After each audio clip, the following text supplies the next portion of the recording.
మిగిలిన వివరాలు చూస్తే రాష్ట్రానికి భారీ పెట్టుబడులే సాధన లక్ష్యంగా తెలంగాణ రాష్ట్ర ఐటీ పరిశ్రమల శాఖ మంత్రి దుద్దిళ్ల శ్రీధర్ బాబు విదేశాల్లో పర్యటన కొనసాగిస్తున్నారు. దావోస్ పర్యటనలో దాదాపు 40,000 కోట్ల రూపాయల పెట్టుబడులను తెలంగాణ ప్రభుత్వం రాబట్టినట్లుగా తెలుస్తోంది. మరిన్ని పెట్టుబడులను ఆకర్షించడానికి మంత్రి శ్రీధర్ బాబు సౌదీ అరేబియా దేశంలో పర్యటిస్తున్నారు.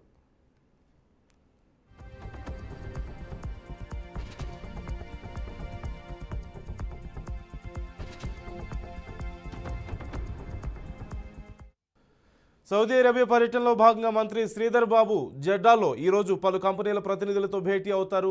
Investment company Sedco Capitals, Jeddah Chambers ప్రతినిధులు, ఫుడ్ ప్రాసెసింగ్ సంస్థ సవోలా, అలాగే CEO Waleed Fatana, Saudi Brothers commercial company సీఈఓలతో భేటీ అయ్యి పెట్టుబడులపై చర్చిస్తారు. ఆ తర్వాత పెట్రోమిన్ కార్పొరేషన్ సంస్థ ప్రతినిధులతో, బచర్జీ హోల్డింగ్ కంపెనీతో చైర్మన్ మాజెట్ బెడ్జెట్తో కూడా ఆయన భేటీ కాబోతున్నట్లుగా తెలుస్తుంది. రామ్కో సంస్థ ప్రతినిధులతో సమావేశమై తెలంగాణలో పెట్టుబడి అవకాశాలపై మంత్రి కంపెనీల ప్రతినిధులకు వివరిస్తారు. అనంతరం షెరటన్ హోటల్లో జరిగేటువంటి ఇన్వెస్ట్ ఇన్ తెలంగాణ రోడ్ షోలో మంత్రి శ్రీధర్ బాబు పాల్గొనబోతున్నారు.